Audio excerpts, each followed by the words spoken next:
Let's Science is brought to you by the StarQuest Production Network and is made possible by our many generous patrons. If you'd like to support the podcast, please visit sqpn.com/give. 3, 2, 1.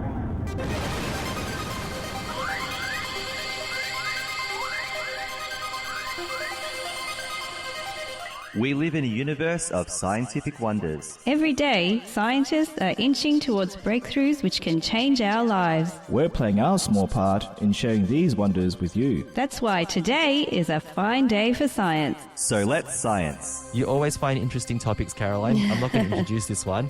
I'm going to hand it straight over to you. Tell us about ancient writers and was it osteoarthritis? Arthritis, yes. So this time I'm doing a little bit of an archaeological science topic, and I think it's something we can all relate to, even though it's a problem that has existed in ancient times as well. So this is something that has been happening to humans for a while, and I'm talking about bad posture due to hunched over positions while working at a desk all day. It turns out that scribes from ancient Egypt had the same issue. An analysis of bones from scribes buried in a tomb at a burial complex in Egypt found that they had osteoarthritis in their joints during their lifetimes as well. So osteoarthritis is a degenerative disease where the joint tissues break down over time, and it can affect the neck, the hands, the knees, the hips, and the lower back. And it's commonly felt in the body as stiffness and pain. And after examining the skeletons of ancient Egyptian people in the burial complex in Abu Sir in Egypt, and these people lived and died between 2700 and 2180 BC, it seems that the scribes developed more osteoarthritis than their non-scribe counterparts who were buried with them after they died. Yeah. The analysis was published in the journal Scientific Reports on June 27th this year. So the experiment was that 69 adult male skeletons were analysed, 30 of whom were scribes. Now, being a scribe in ancient Egypt meant you had a very prestigious career. So you had to train for many years to learn to read and write, and only about 1.5% of the population had this skill.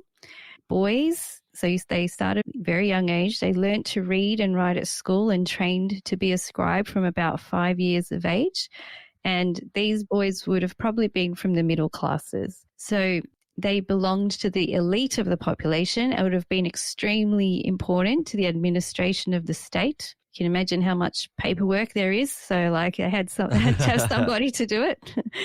So in fact, you can read letters from the pharaohs of Egypt to kings of other states and cities in the region, and these would have all been written down by scribes, and they were dictated by the pharaohs and the officials and have to be translated from one language to another and all of that. They're very intelligent people. I was just thinking of Radar from MASH that just popped into my head, like shuffling paperwork. Managing, yes. Imagine that, but papyrus. A little bit different, ink. Yeah, but papyrus, and very different, yeah. So scribes were important in a lot of aspects of ancient Egyptian life. They were important in the army, in the priesthood, sending letters between people in the population. Most of us know that the buildings from ancient Egypt were covered in hieroglyphs and pictorial drawings.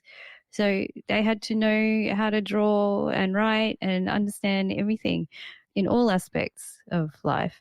Now, a scribe in ancient Egypt was known as a sesh, which translates to draw or to create. So it's not just to draw or read. However, having this most important and prestigious position in society came with a physical toll. They had to sit in certain positions for long periods of time and perform repetitive tasks. Sound familiar? Yeah. Yep. And every it would modern have office. Exactly. And it would have taken a lot longer to write out messages on papyrus and stone than it does to type up messages on a laptop or even dictate to a computer or a phone or something that we can today. Yeah.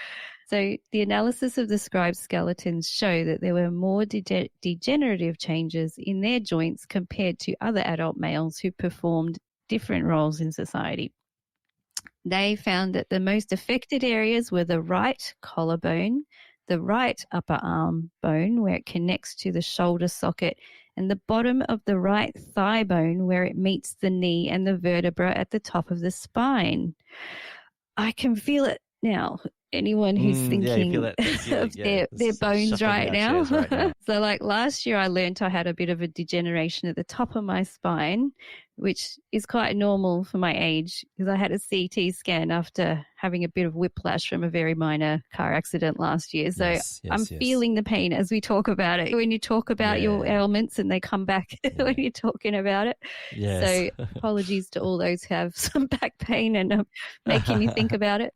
In addition, they also had some unique indentations in both of their kneecaps, the poor scribes. It was a flattened surface on the bone in the lower part of the right ankle. So the cause of these skeletal changes was likely due to scribes sitting for long periods in a cross-legged position or while kneeling on their left legs with their right legs bent upwards with papyrus in their lap. And like today's office workers, scribes were hunched over as they wrote. A typical scribe working position would mean that the scribe had his head bent forward and the spine flexed, which changed the center of gravity and put pressure on the spine as well. There are some actually beautiful statues that have survived today of scribes showing the position which they sat and the tools they used to use. It's really worth looking them up if you just Google them. It's quite endearing to see a face of a worker who lived so long ago. And you can imagine we've got some really lots of beautiful surviving ancient Egyptian statues of all sorts. So I've seen beautiful ones of scribes where they have the facial features, their eyes, their hair, their mouth, their face, their whole body, what they're wearing, what they're using, their position that they're sitting in, and it just shows them how they were in life. And you can just imagine them coming to life. It's just, they're so beautiful. Were their tables flat or on an angle, or what was the... I don't think they actually sat like on desks and chairs like we did. They knelt down on the ground and had it in their lap. So from what I can gather from pictures. Oh, I see. All right. Yeah. Okay, I get the image now. Yes. Yeah. Yeah. Right. So because I was associating ancient monks who would copy scripture and they'd write. So the only way before the printing press, the only way to reproduce the Bible was to write it all by hand. Exactly. And the paintings of those monks they're sitting over a table, but it's on this not a flat desk, but like on an angle, and it's still hunched over and writing illuminated manuscripts. Yeah, that's right. Yeah, and that's like much like a couple thousand, not longer, maybe through 2,500-3,000 years later. So and I wonder if they had a similar problem, not sitting on the floor, but still sitting at a table writing for hours and hours. To write a whole Bible out would take a long time. It'd be interesting, especially illuminated the way they did it. Exactly. Yeah, and it would be interesting to do a comparison study like on the bones of monks maybe, and to see what... Yeah, I'd be interested in hearing what the results of that. Yeah, see what injuries they had from there. Yeah, but so those statues were placed in their tombs, and there's also wall art showing working positions as well. So they were in different sitting and standing positions, and therefore very important for studying physical changes involved. So not just from the bones, but from looking at the statues and the pictures, they can put two and two together to get an idea of where these injuries are coming from.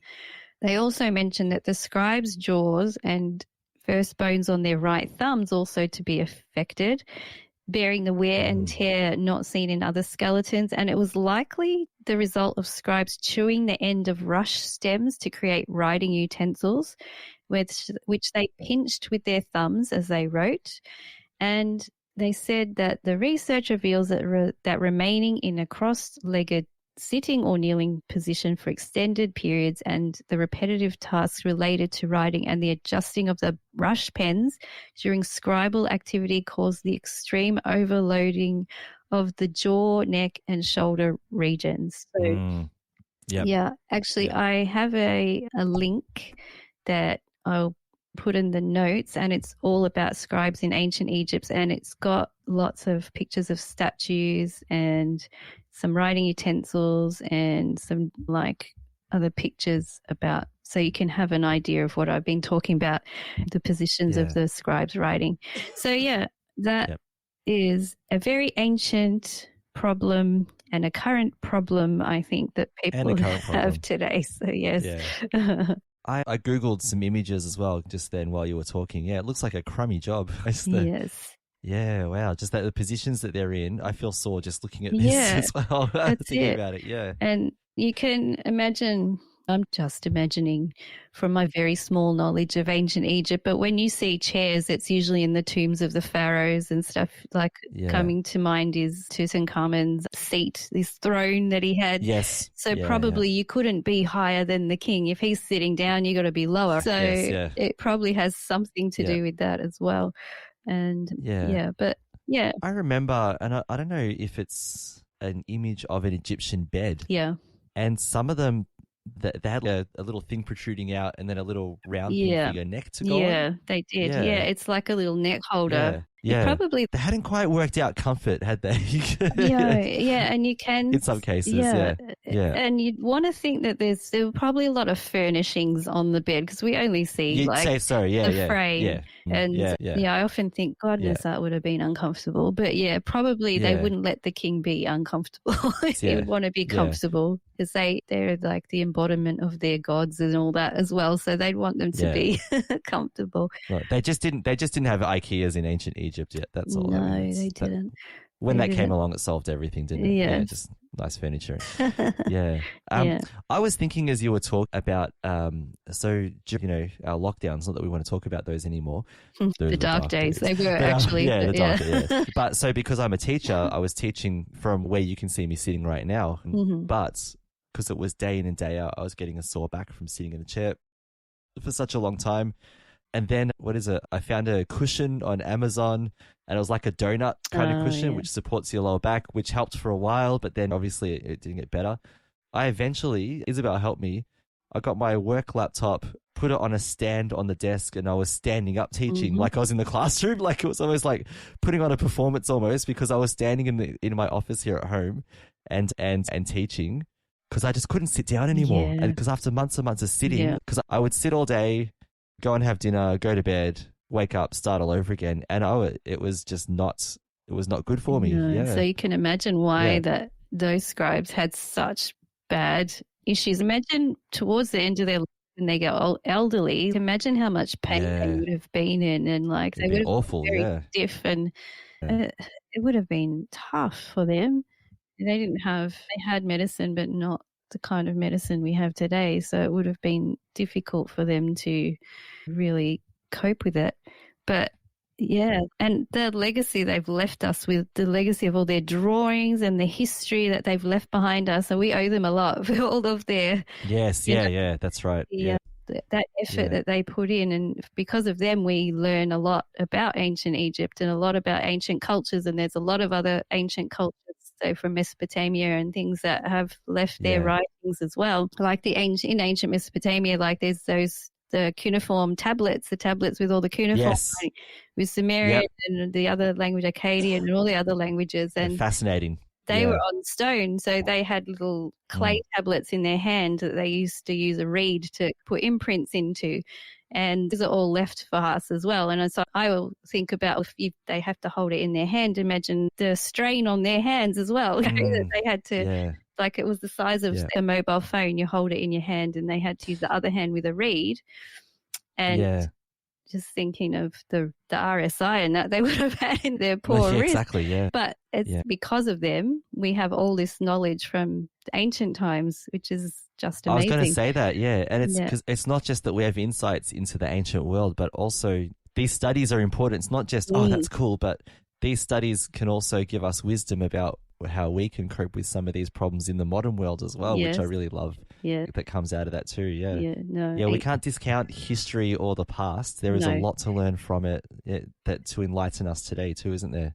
Yeah, and I always say, because I love to learn about ancient history personally, I always say to myself, the more we learn about the ancient people, the more we learn about ourselves and the more we realize that people really haven't changed. Yes. Technology has changed, but people haven't. So people are essentially the same. They are the same. And just one little last thing, that we don't give enough credit to ancient people for the accomplishments that they made. And I'm sure there's a lot of lost knowledge that there was. Like, for example, how were the pyramids built? It wasn't aliens. The ancient peoples were extremely... There was this knowledge there that they had that we just don't have today. Yeah. Interesting. It's great to use about and think about. Yeah. Thank you for enlightening us. I loved that topic. I always love your topics. There's always something, especially when they're a lot more mature than the topics that Leo and I would find when we're not around for science. So, but that's really good. Fun, don't worry. All science is fun. Let's Science is brought to you by StarQuest Media and is a fortnightly podcast that brings you the scientific wonders of our universe from a distinctly Catholic point of view. For more from Caroline, Lindsay, and friends, listen to the StarQuest show, Catholics of Oz. Find links from today's show at sqpn.com/science and find the Catholics of Oz at sqpn.com/Oz. Be sure to follow the show in Apple Podcasts, Google Play, wherever you can find podcasts, or on the SQPN YouTube channel. The generous donations of our patrons at sqpn.com/give make it possible for us to continue Let's Science and all the shows at StarQuest, which makes our nonprofit mission possible. You can join them by visiting sqpn.com/give. Join us next time for more scientific wonders, and thank you for listening to Let's Science on StarQuest.